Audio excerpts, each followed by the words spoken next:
Bam! Bam. Nice, man. What's up? How you doing today? You good? You good? Everybody out there good? Well, thank you all for joining us, man. Wednesday is Friends Day over here with Reptiles Unplugged. You've got your host, Adam Halbleib.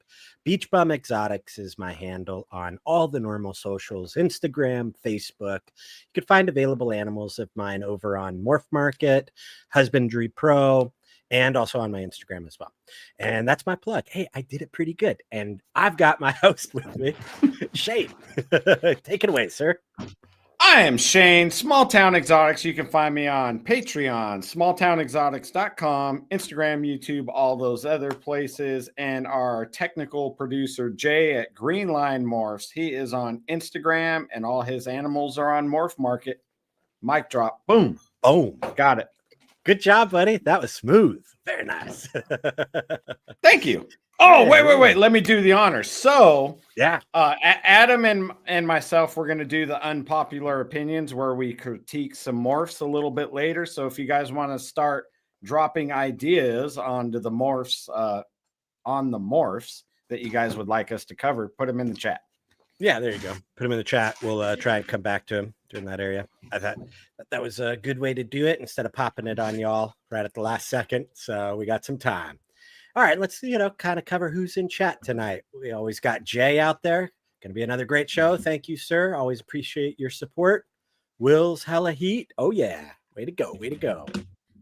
Who else is out there? Shauna, thank you. Good evening to you as well. Always a pleasure. Who else we got in here? TF, we got Shauna, we got Jay. Thank you, sir. We got Graceful Pythons. Ashley, thank you. Hope you're having. There we go.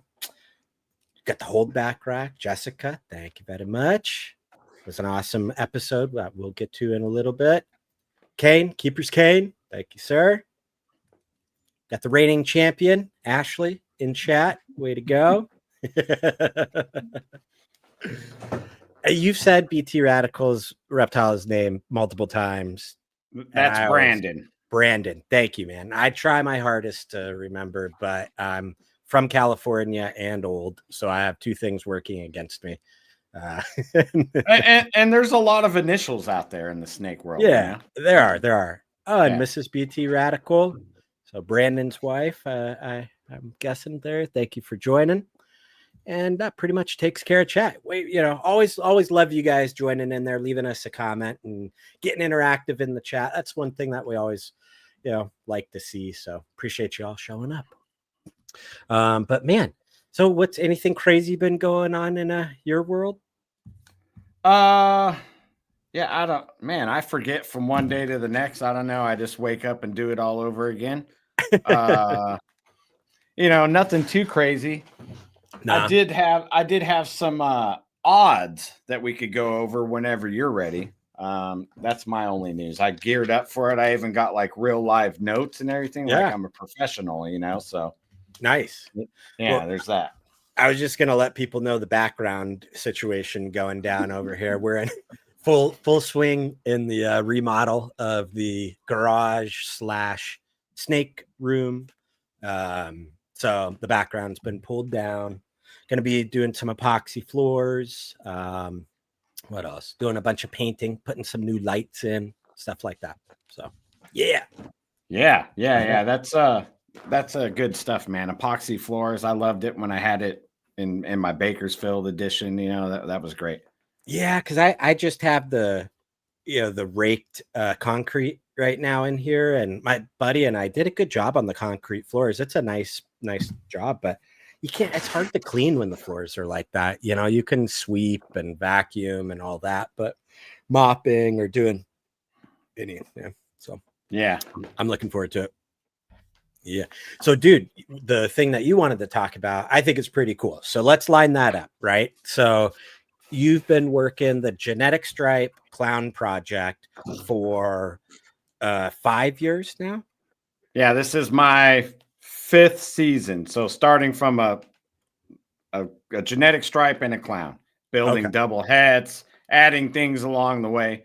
For simplistic sake, we'll just keep it to like the hets. Like we'll take out all incomplete dominance and other hets that are involved, right? Just for like I have DG on one side and not the other side, so whatever, just to make it simple, you know. Right. Okay. So 5 years, you've collected data, and that is courtesy of Husbandry Pro, right? Actually, I mean, man, plugging the man. I didn't. Yeah. So that's kind of cool. Anybody that's new out there that's looking for a tracking software web version, and they have an app and all that good stuff. Anyhow, it's a great deal. They also have a marketplace, but anyhow, enough plugs for that. Keep going.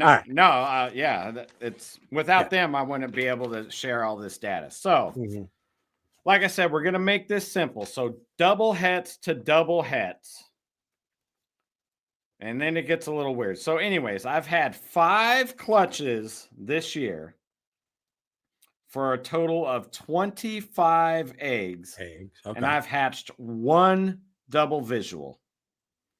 So the odds were not in my favor. So why we're going through this is just so newer breeders, kind of take that into consideration. Yeah, like, oh, it's supposed to be 1 in 16. Well, that's not always the case. So let's break it down a little further, because I did kind of lie right now. So I had 4 clutches of double het to double het on each side. With that, that was 19 eggs, and I didn't hatch any double visuals. 0. So 1 in 16. I didn't even get the 1 in 16. I had 1 clutch of a visual het, meaning it was genetic stripe het clown. And then the other side was double het. And that's where I hatched my 1 double visual for the whole year. That's a 1 in 8 odds. So I did kind of beat the odds on that side, sort of a little bit, right. But 25 eggs altogether for this season. And I've only hatched 1. Right. Now, the saving grace, because I always preach this, the odds eventually even out at some point. I do have 1 clutch in the incubator with 5 eggs, and that is a visual het to a double het, a visual genetic stripe, and then everything's het again. So I'm hoping that I hit 5 genetic stripe clowns in that 1 clutch. What do you think? Well, yeah, mathematically, that's what says needs to happen for this to even out. So that has to be what's in the incubator, bro. Right. Yeah. So I mean, there is incomplete dominance in there, and then like I said, I have a het DG, so everything's like 50% het DG. I just kept all that out just for simplistic sake. So, anyways, 25 eggs in with 1 double visual, and that double visual doesn't have any incomplete dominance in there either. So I just hit the base form. It was 50% het DG. I tested it out. It is not DG het DG. So I got the very bottom. Man. Yeah, that just squeaking in there, basically, right? Yeah. So I say that because I'm not giving up and I'm not quitting. I'm still pairing and I'm still trudging on forward.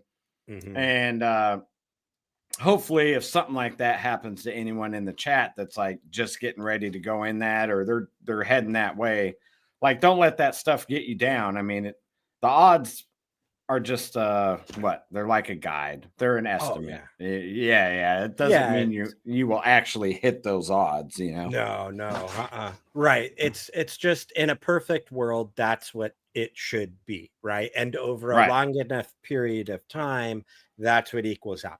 Where you're at in the sliding scale of luck, nobody freaking knows, right? So yeah, man. And I love to hear though that you're just kind of gonna push through. You like the project. That's what matters, right? So Right.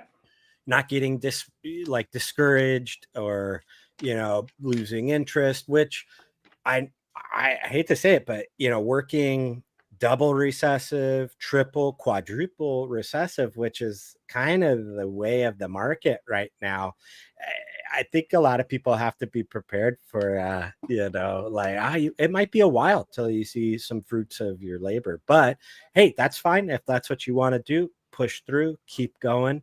And then I like how you were like, well, actually in that my visual actually came when I increased my odds. So that's kind of strategy right there, right? Along the way, you made an ingredient that helped boost those odds for you. Yeah, and it paid off with that one clutch. Right. I didn't want that male to take the clutch. He was a backup male, but whatever. Yeah. And some other useful info. So out of the 25 eggs, I did hit 5 clowns that are 66% het G stripe, and then I hit 6 genetic stripes that are 66 the other way. So I do have a couple things held back that I need to test. So yeah. Oh, well, actually, I did get the test back on one of the clowns, and it is het genetic stripe, and that was a female. So that's awesome. So then your male can run back that way, and So you slowly keep increasing your odds. I have a whole bunch of females coming online for this upcoming season where they're all visual genetic stripe, all double het enhancer clown. Right. So I just increased my odds by having, I think it's 12 females with at least one visual. So yeah, dude, for sure. 100%. And that's kind of how the game goes. Going the slow road is creating your own double hats, raising those up, breeding those double hats, and going about it. Right. Viable. Look at, I think that's for everybody the way, right? Some people might go, well, hearing those type of statistics, it might be better for me to kind of save my money, maybe get either a double visual right off the bat someplace with some hats, or maybe buy a visual head on this side and the opposite visual hat on this side, run it, because in offspring, there's lots of different ways to slice the pie, right? Right. And those are all ways to increase your odds. I did make a video when I hit my first double visual, but I'll recap it as short as I can. So when I started that project, it wasn't a project that was widely worked yet. You couldn't just go out and buy a double visual or even a visual het for the other at that time. So I started with making my own double hets, and over the years, other people started hitting them. That project started gaining popularity. But at that point, I was so far into my own stuff, I just decided to just stay the course. The year that it would have mattered, I could have bought a double visual for $8,000, but I was like, bro, I'm already this far in, I built this army of females. I'm like, stay the course at this point, Right. Yeah, totally. I mean, because $8,000, man, that's a pretty big investment, now granted, it does sound like you did have the right army.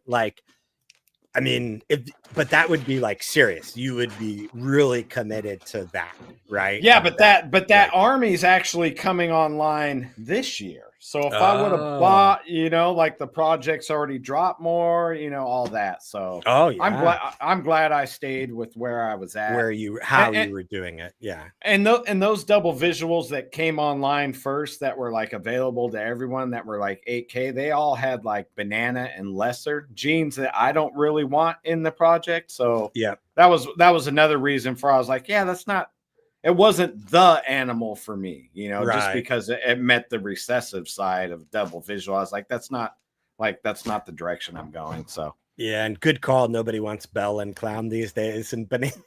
Right. So I would be paying $8,000 to breed genes out. Like that didn't make sense to me. Didn't make sense. Yeah, definitely. I actually don't mind a little bit of banana. I don't want it overrunning that project. I don't mind having like a little bit here and there, but I didn't want to be having a male lesser just running through everything.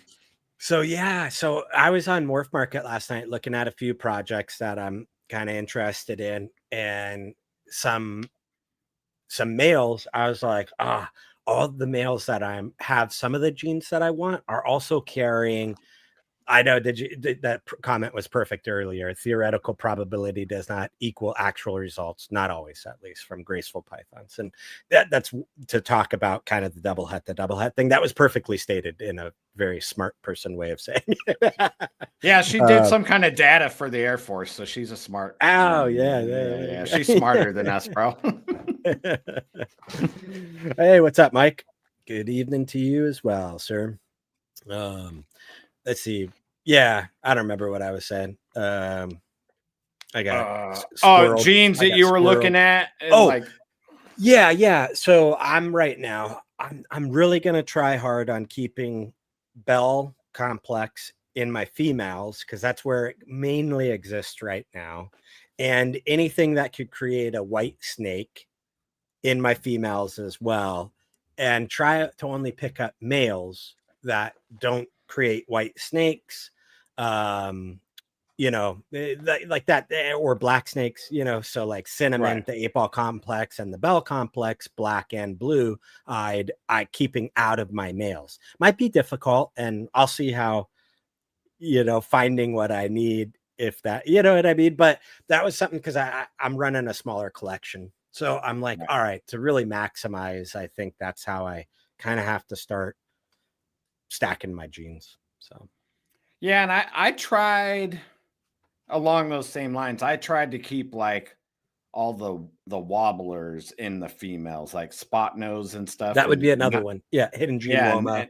Not have it in my males. I mean, eventually I had to break that rule just because of I got into shrapnel and there was one animal and he had spot nose, so I was like, and on the scale, that would be the one that I would actually accept as a male, you know what I mean, would be the spot nose. Because I mean, but I'd spent all the years up to that point keeping spot nose on the female side. Oh, gotcha.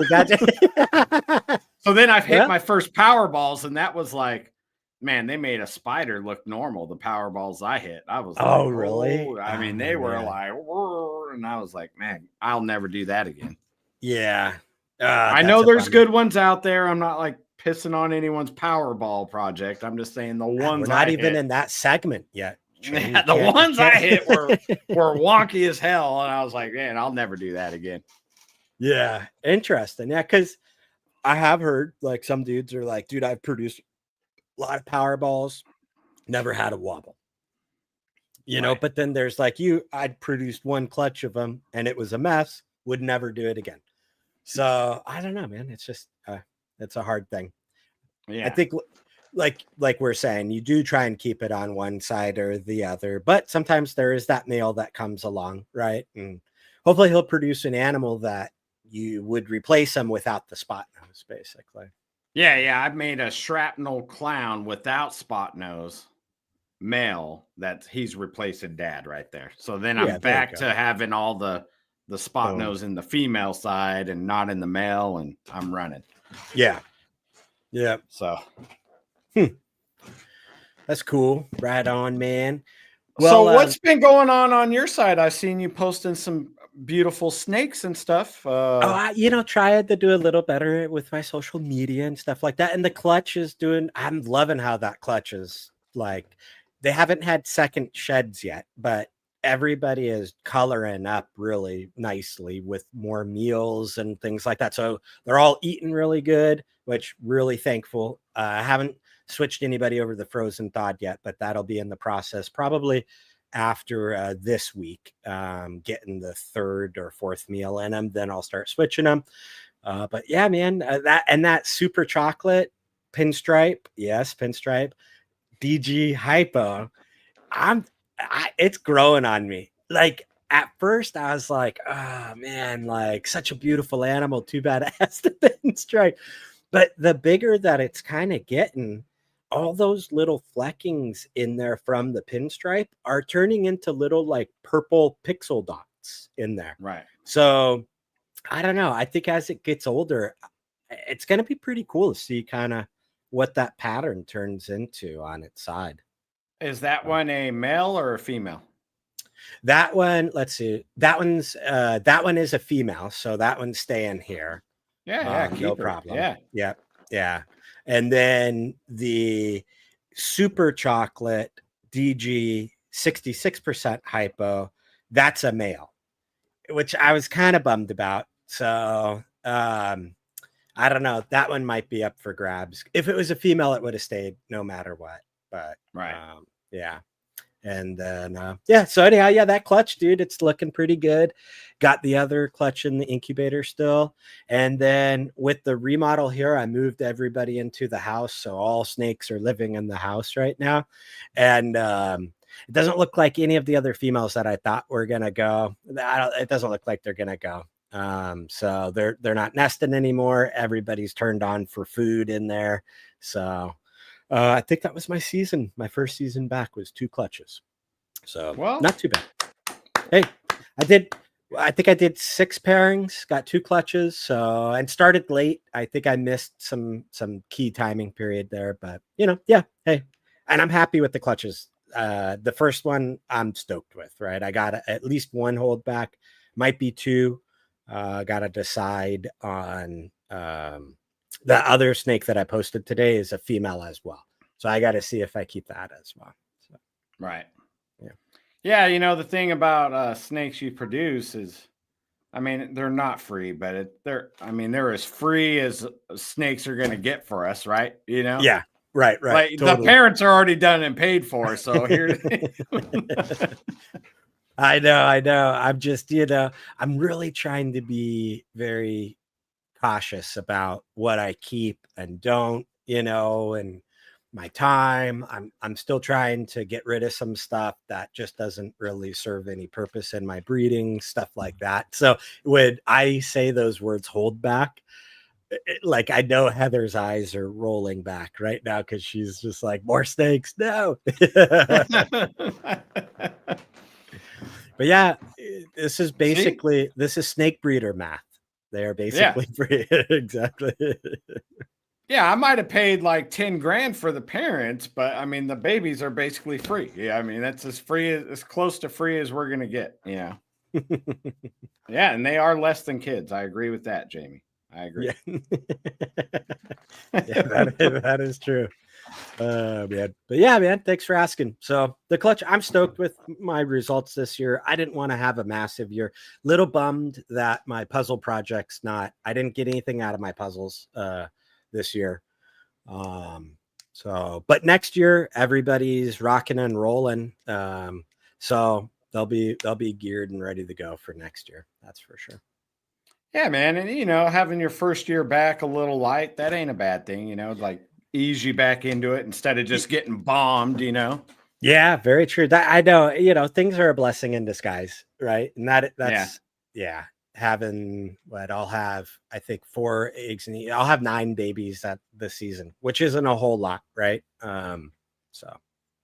Yeah, that's easy to take care of. Oh, dude, I hatched something cool, like my one playing around clutch, or maybe not my one, maybe I'm lying, but the most recent one where I'm just playing around.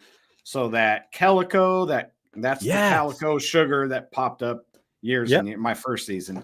Yeah, I paired that. So what I hatched was OD, YB, Inchy, Gene X, calico. Ooh, and they're all het clown and 50% het pied. I don't care about the pied, but I hatched 2 animals that are the all geners. Man, those things are smoking. Okay, dude. I made a reel, and I actually broke my rule too. Like I made a reel of them like fresh out of the egg, still in their egg skin. Without hat. I was like, damn, these things are smoking, man. So I put that up on Monday if anyone's curious. Pretty cool. I can't wait for them to shed, and then I can get some more updated pictures and stuff. But they're really cool, super reduced, super bright. You gonna shed test the ivories, by the way? Maybe. Man, I don't know. I don't even think I'm testing any of them for the het pied either, because I don't work pied. So I mean, nah. I'll probably keep one of the all geners and sell everything else. Okay. There's two ivories. That's my so this is my 6th season or 5th season. I don't know, 5th or 6th season. First time I hatched ivories. I've never paired a yellow belly on both sides, and I knew that was a thing going in. I was like, man, it'd be my luck that I hatched all ivories or something. But it was 2 ivories. Well, back in the day, that would have been everybody would have been like, I hope I hatch all ivories, right? So we'll go back to odds again. So it was 6 eggs. I hatched 2 all geners. Yeah. 2 ivories. So who knows what's in those? And then 2 that are like inchy and yellow, like not all the genes, just somewhere in the middle, Mm-hmm. So okay. Good little sample size. Yeah. Do you have any calico with het hypo or visual hypo stuff? No. No. Yeah. I made a pairing and it went horribly wrong, but I have a yellow belly calico clown. That's my breeder male. And then I paired him to hypo genetic stripe, but she got egg bound, died. The only egg that made it. Well, here we go back to odds. The only egg that made it was a normal triple het. I'm like, yeah. But I saved her because I was like, there's my tie-in to hypo in the project. Yeah. So she's in the holdback rack. I got a normal. That's triple pretty het. cool. Wow. Yeah. So, all right. Yeah. Cause after the episode last week, which was awesome with Jessica from Holdback back, talking about calico and that gene, it kind of like, I started thinking about it a little bit more and I'm like, I think I want to work that harder back in. And, calico, I think would be a cool way to do it. Not a lot of people the best one I produced, because I've been working it slow. I haven't got into the double side of it yet, like double recessive, but I do have a spot nose yellow belly calico clown, and it's like Pompeiish, super awesome. cool animal. But that was a female, so it's going to be a minute until I could do anything with going. It. Yeah. So I heard you reference sugar earlier. Are you seeing a little more of the color palette that sugar offers? Because I know calico sugar, very, very similar, right? Some people will say that sugars brings out the oranges a little more. You get so I don't know. So whatever it is that I have, usually will throw high white and it reacts really well with anything in yellow belly. Like I made some asphalt versions that were het clown a few years ago. Man, those things were like a deep orange. Like it was totally different than the yellow bellies that I made with it. So I don't know, man. They're really good. Sorry, I'm laughing because my wife calling me out in chat here. Didn't you sell my sugar, girl? Yes, Heather, we sold the pastel sugar, but I have some offspring, one male. But this is what we were kind of talking about with Jessica last week, which catch that episode if you guys missed it. Some good nuggets in there. Jessica was awesome to interview. Cool stuff we talked about.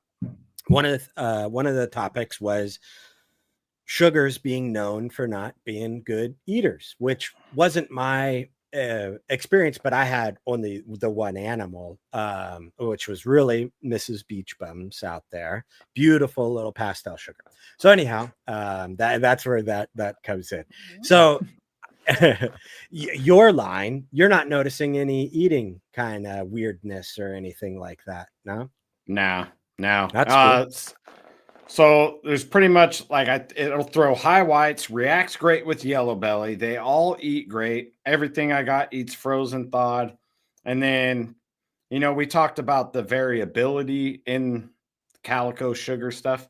So occasionally it will throw low expression whites, but it'll stretch out the pattern all down the animal. Oh, So cool. I do have a double het G stripe clown female version like that, and then I have the high white. I have a banana calico high white male double het G Banana stripe seems clown. to work crazy with the calico jeans. Yeah, it's a beautiful one. Oh, and I made a bamboo calico that's basically just a bamboo mohawk on white sides.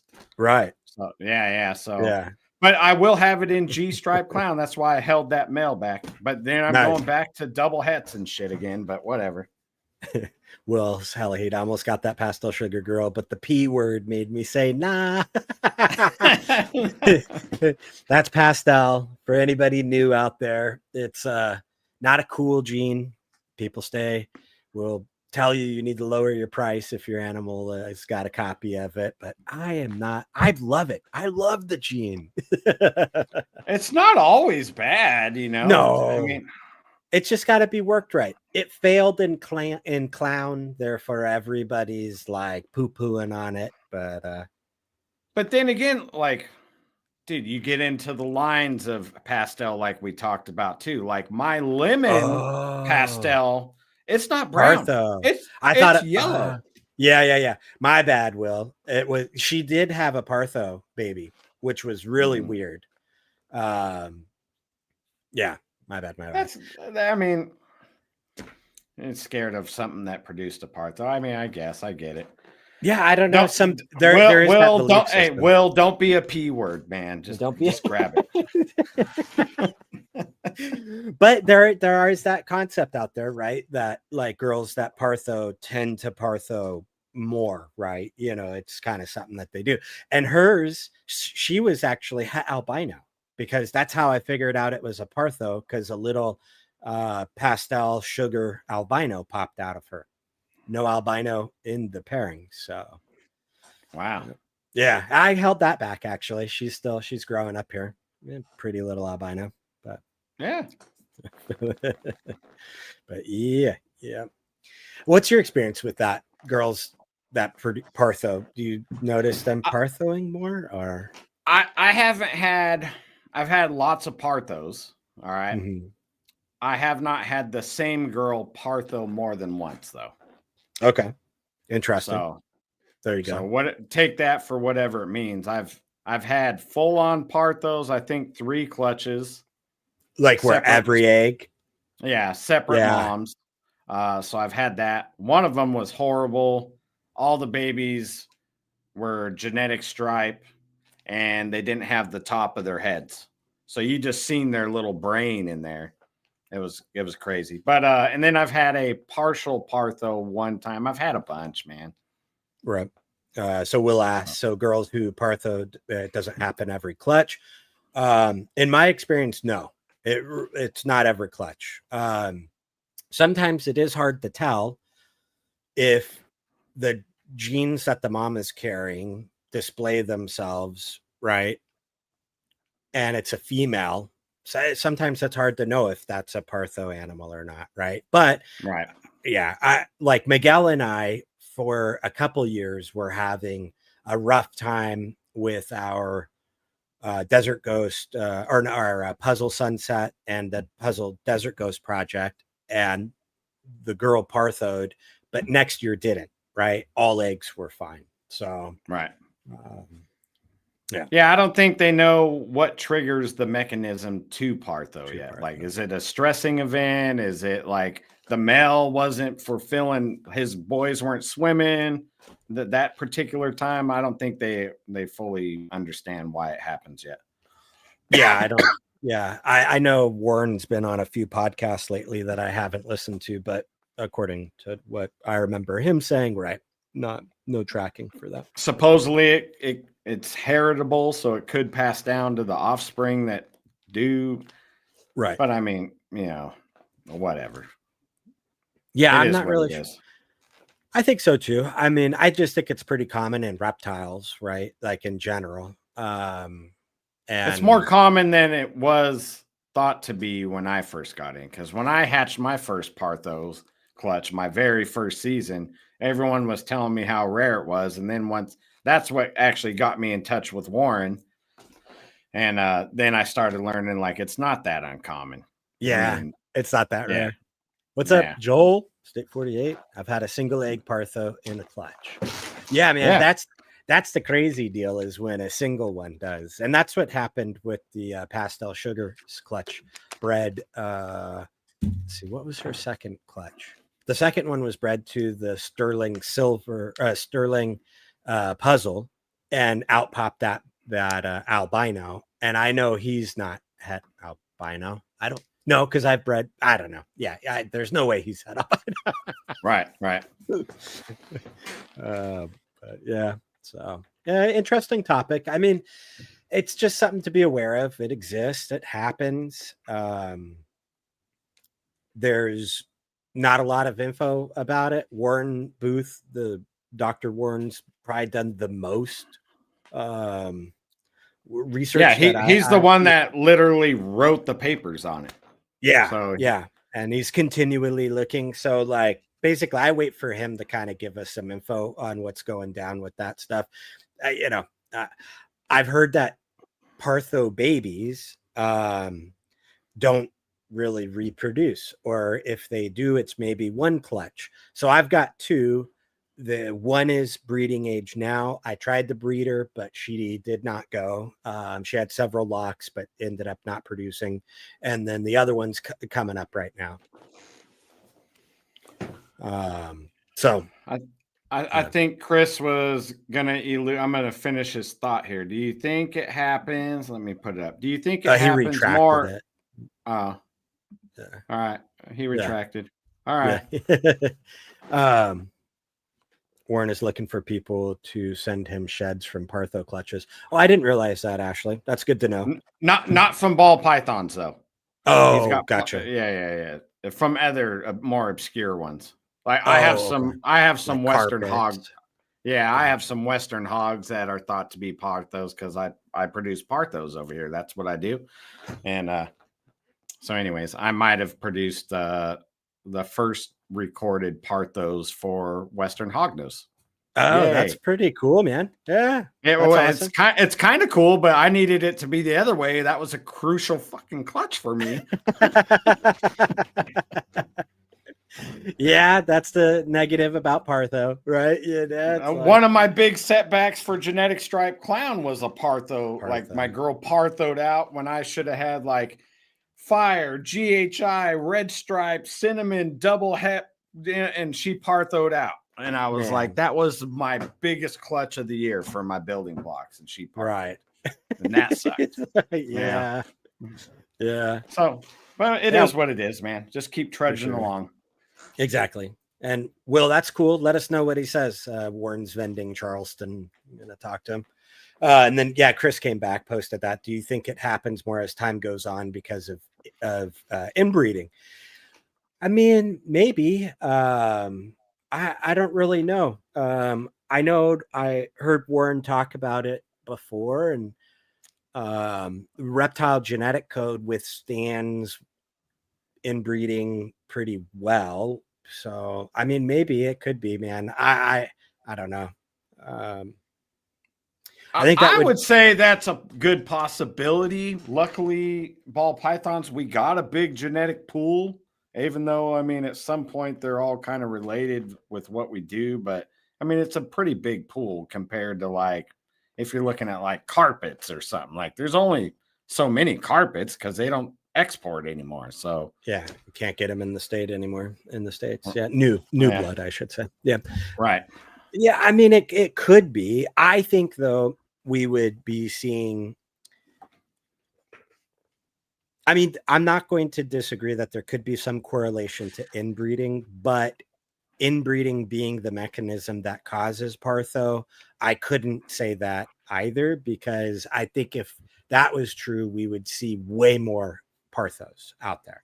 I think we've now come to realize that it happens more frequently than we know, and we weren't recognizing it, right?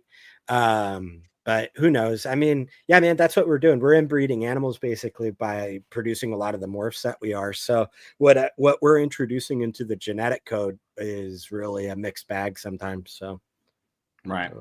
Yeah. Yeah. Well, we're Definitely. at 40 minutes. Do we Oh, want to man. do our Yeah. announcement and then hit some morphs? Yeah. We should have announced like 20 minutes ago. Yeah. Oh, Let's do it.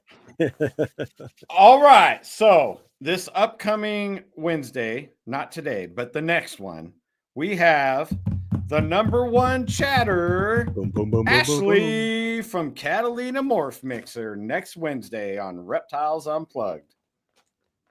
Right. Yay! Woo! That one I'm stoked about, man. I'm super stoked about that one. It's going to be a good interview. Yeah. So going to be a fun one.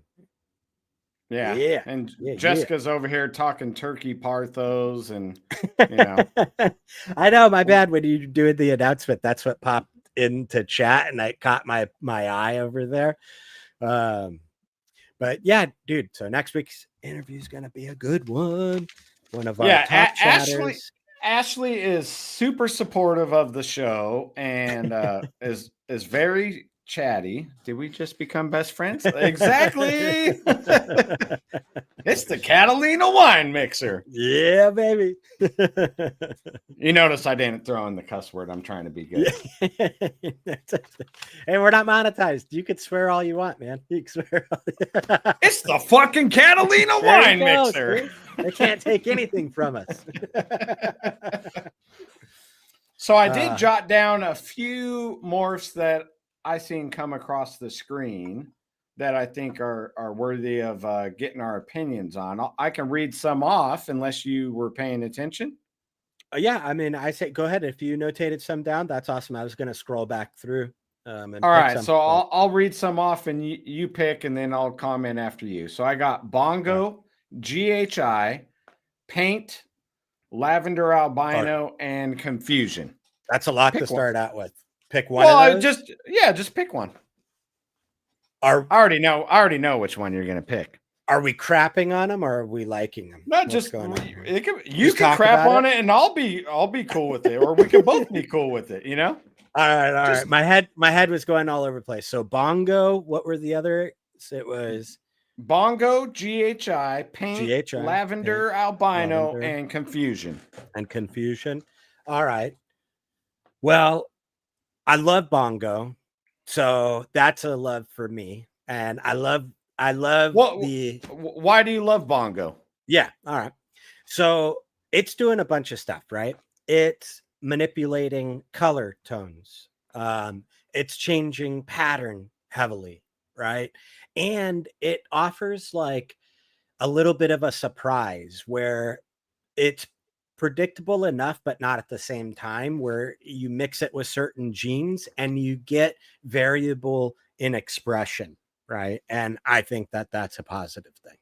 So, yeah, I like Bongo as well, and it's been on my list since the beginning. I think it's one of those genes that was like super popular for a minute, and then everyone's seen something else shiny, and it kind of got left before it really got worked really good.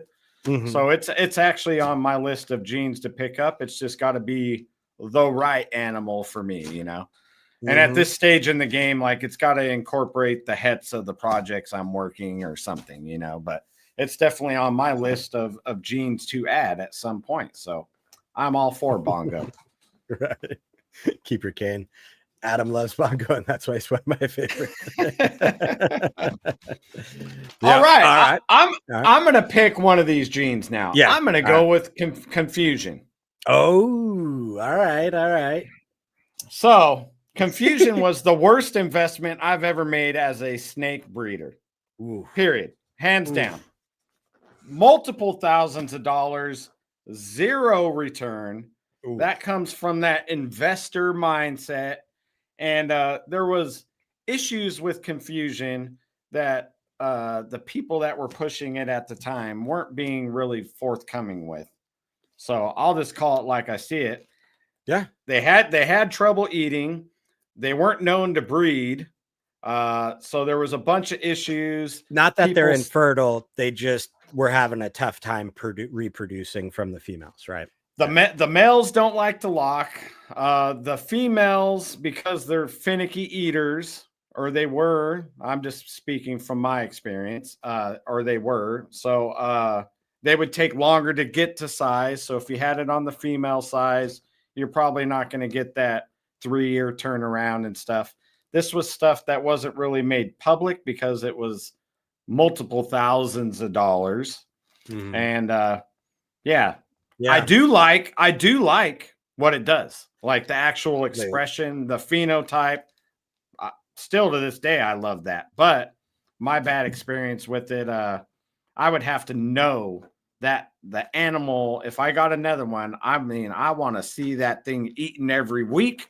I want to know, you know, like I know there is good ones out there and it's not every single one, but yeah, once I got in the project, then I was made aware of all the found issues. out. Yeah. Right. Will just picked up one, a proven girl today from FedEx because his acid Cypress girl sucked at eating. So, and acid confusion, I mean, I think they're the same thing, right? Has that been proven now? I don't know. I think the latest was that they are separate, but I mean, they're probably okay. I don't know. They're close enough. I mean, they're probably visually they're doing very similar things. You know, in the leopard kind of look of pattern mutation, high contrast, animals, you know, extreme pattern mutations, different genes is what Jay said. Okay. I couldn't remember if they were or not, but acid allelic with red stripe, but confusion is not. Okay. So I guess phenotypically they look similar. Yeah. Speaking on the confusion side, I still like the expression that it does. Yeah. If anyone out there is looking to get into that project, I would just do your homework and make sure the animal's actually eating and doesn't take like special care, like getting shipped back and forth to your buddy or going on car rides to get it to eat or a new substrate change every single week or something weird. Just make sure it's eating normal, I would say. Right. And yeah, because it's a beautiful gene, really impactful in the combos and stuff like that. And before talking with you, I didn't realize that there was kind of a thing like that. And then you told me, and I was like, oh crap, huh? Interesting. Yeah. Still to this day, that boy, I don't even have him anymore, but still to this day, he has produced nothing. Yeah. Right. Nothing. Jacob out here said he spent $3,000 on a spot nose yellow belly acid and it's never done a thing for me 5 or so years later. I mean, that's kind of the same boat you're in, right, Shane? I mean, I spent $7,000 on a spot nose yellow belly confusion clown, and that was in 22. Man, and he has still never done nothing he never did anything for me. And he hasn't done anything for the person who he's with now. But he does leave little like hemipene trails. So I wonder if he's dragging them instead of locking. I don't know. That's a weird discussion, but yeah. So you're basically saying he just might not know how to use the peens, man. I kept him on substrate. I kept him on substrate, so I wouldn't have caught it. But the new owner uses like the paper. Mm-hmm. And so they're noticeable streaks. Yeah. Interesting. It should be, you know, in the female snake instead of on dragging the bottom across of the tub. Yeah. But at least that's how I had all my kids. I wasn't dragging it around, Just saying. I have more of the comment, but I won't. Even though we're not monetized, still nobody needs to hear about it. See, and Jacob says he has some confusion stuff that does eat. Yeah. Right. And I mean, the only animal that I ever had was shared with Miguel back in the day, and it was a confusion yellow belly het puzzle. But we ended up selling her. Why did we end up selling her? It might have been eating issue. I don't think she was growing for us. Yeah, but I don't know. Yeah, so I mean that it's been talked about before. It's not some big secret. The project's not worth anything what it used to be worth. So I mean, it is Yeah, what it is. yeah, right. Yeah, I feel you. Adrian, what's up? What's up? Corey DeLong apparently breeds a bunch of them. So maybe he has some sort of secret. Maybe they're supposed to be kept a little lower temp or something, or a little hotter. I don't know. Who knows? My secret is that I just don't keep them at my house, and I don't have to stress on it. That's a good secret. Good Yeah. tip there, Shane. Good tip. Hey, when you're running a smaller collection, tub space is valuable. Oh man, very much Yeah. so. It really is. Yeah. So to get that type of expression, would you bring in leopard instead, or would you just not really kind of chase that type of expression? So.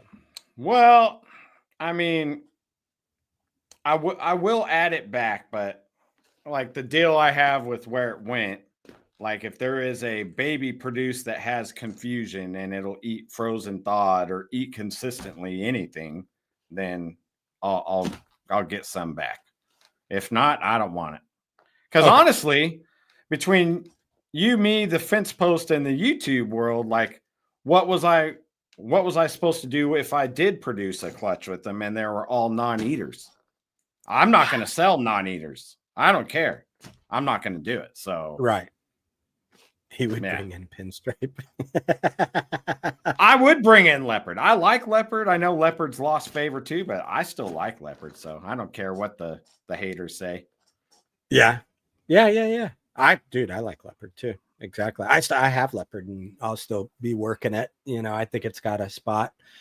I've always loved what it does. So yeah. I mean, the confusion acid stuff offers a little more granity look, and seems to be the leopard is a little more contrasted and kind of, doesn't offer that granity look, which in my opinion is what I go for typically. I've never been a huge, not a certain granite look is pretty cool, but like the traditional granite look, I've always tended to kind of, my eye doesn't fall towards it. Right. So, right. Yeah. Okay. Nice. I like it. So bongo positive from both sides. And 2 thumbs up. 2 thumbs confusion. Up. What did you give confusion? So, I mean, I have no stake in but the one experience, so double thumbs down, I think. Right. All right. So, yeah.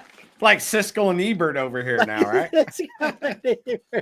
and there is Unpopular Opinions right there. Yeah, there you go. I love it. Nice. Good job. Oh, you forgot to be the corporate guy and like preface it with like, these are just our opinions. And I'm blah, sorry. Blah. Yeah, that is very true. That is very true. These are just our opinions, right? And nobody should be swayed either way. If you love the project, buy it, because we're just two jerks on the internet that really don't know anything. And there you go. All right. I like it. What is your favorite? Dorian. Of the granite genes? Bongo is kind of, by the way. Well, Jay, I mean, that is true, right? It does offer some kind of granite speckling out there, but it still allows that contrast to exist. Like, I don't see complete blowouts with it, but I mean, yeah. So I guess like I'm falling back to like the old 2010 granite, right? Where when mixed with several genes, you ended up with like a very just peppered animal that had no contrast anywhere. And you got to see almost no pattern, right? Yeah. What did he say? Not kinda, king. Bongo is king, by the way. Oh. I gotcha. Bongo is kinda. Yeah. But anyhow, so I love the segment, bro. That's a good one. And next week we'll pick a couple more, and hopefully we get to ruin some more little kids' dreams, step all over them. You thought the project was cool, not until we talked about it. No. So according to us, go buy Bongo. All right. No, you shouldn't. Don't listen to us. Actually, you should always do the opposite of what we say. So, all right. I got to give a shout out to Dorian. He's one of the old school, dude, old Reptiles school Unplugged. Yeah, Reptiles Unplugged chat. Hatching some yeah. killer super gravel stuff out there. Yes, you guys, go follow him on Instagram. He's making some cool snakes. Shout out to Dorian. Yeah, Dorian is OG, man, and he does. He's like one of those sleeper breeders, right? Like, yeah. Just go look at his Instagram. He's got some amazing stuff up there. Right. Yeah, I know. Will Bongo Puzzle, Bongo Rainbows. You know where it's at. We got Joel out there who's working on both of those. So, but anyhow, so man, to recap, who do we got on next week? It's the fucking Catalina Morph Mixer. Yeah, bam. Next Wednesday, 8 p.m. Come catch Ashley. Let's see what she's all about on Reptiles Unplugged. Looking forward to that one. Yes. Last week's episode was awesome. Jessica, Reptile, the Holdback rack, and also Hare Hollow Farms. Yeah, did it again. But you see how hard I have to struggle. It can be rough, you know. It's like no, just for me. For a normal person, it's not. Oh man. And also just if you're listening to us out there, not watching us on YouTube, we really appreciate you all. Leave us a like, comment on the platform that you're listening on. It helps. It goes a long way for all of our viewers, even the ones catching the replay. Leave us a comment. Let us know. We love to hear from you. It keeps us going. It motivates us. So Shane and I thank you guys for all the participation. And it's been a great episode, man. Thank you for doing the segment the way you did. I thought that was fun talking about it like that. So yeah. Before we get going, you want to mention anything else, or did I forget something? No, not at all. No, I was just giving you last chance. I was shutting it down. So love you all. Love you all. Yes, Until next time, rock on. Rock on, everybody. Have a good night.